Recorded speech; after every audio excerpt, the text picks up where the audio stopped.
अवां खे ख़बर नहीं पिया थिगराटे में शागिर्द ते तशद्दुद ऐं केस खांगी जेल में रखण ते अदालत SHO ऐं 4 एहलकारनि ते FIR दाख़िल करण जो हुकुम ॾिनो आहे। Additional session court पनु Vakil SHO इमदाद जिसकाणीअ 4 एहलकारनि ते केस दाख़िल करण जो हुकुम ॾिनो। अदालत शागिर्द ते तशद्दुद ऐं केस खांगी जेल में रखण ते केस दाख़िल करण जो हुकुम ॾिनो आहे। अवां खे ख़बर नहीं पिया थिगराटे में शागिर्द ते तशद्दुद ऐं केस खांगी जेल में रखण ते अदालत SHO ऐं 4 एहलकारनि ते FIR दाख़िल करण जो हुकुम ॾिनो आहे। Additional session court पनु Vakil SHO इमदाद जिसकाणीअ 4 एहलकारनि ते केस दाख़िल करण जो हुकुम ॾिनो। अदालत शागिर्द ते तशद्दुद ऐं केस खांगी जेल में रखण ते केस दाख़िल करण जो हुकुम ॾिनो आहे। ठिकराटे में शागिर्द ते तशद्दुद ऐं केस खांगी जेल में रखण ते अदालत SHO ऐं 4 एहलकारनि ते FIR दाख़िल करण जो हुकुम ॾिनो आहे।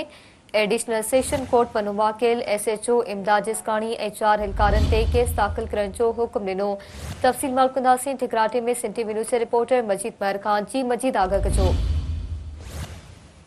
एडिशनल सेशन अदालत पनु वाकिल पारां SHO मुबारकपुर ऐं 4 नामालूम एहलकारनि ते FIR दाख़िल करण जो हुकुम ॾेई छॾियो आहे।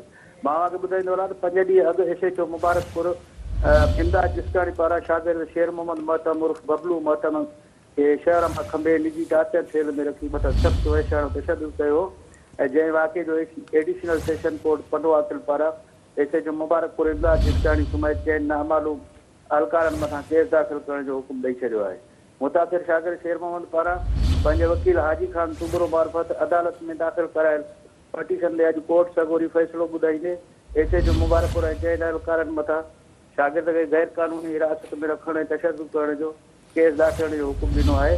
वादे रहे त 5 ॾींहं अॻु SHO मुबारकपुर इमदाद जिसकाणी पारां नौजवान शागिर्द खे होटल तां गिरफ़्तार करे पंहिंजी निजी टार्चर सेल में रखियो ऐं सख़्त तशद्दुद जो निशानो बणायो, जंहिं ख़िलाफ़ मुतासिर शागिर्द पंहिंजे वकील मार्फत अदालत में पटिशन दाख़िल कराई, जंहिंजो अॼु फ़ैसिलो अदालत सगोरी ॿुधाए छॾियो आहे। जी मेहरबानी जी मजीद महर, आगाह करण लाइ।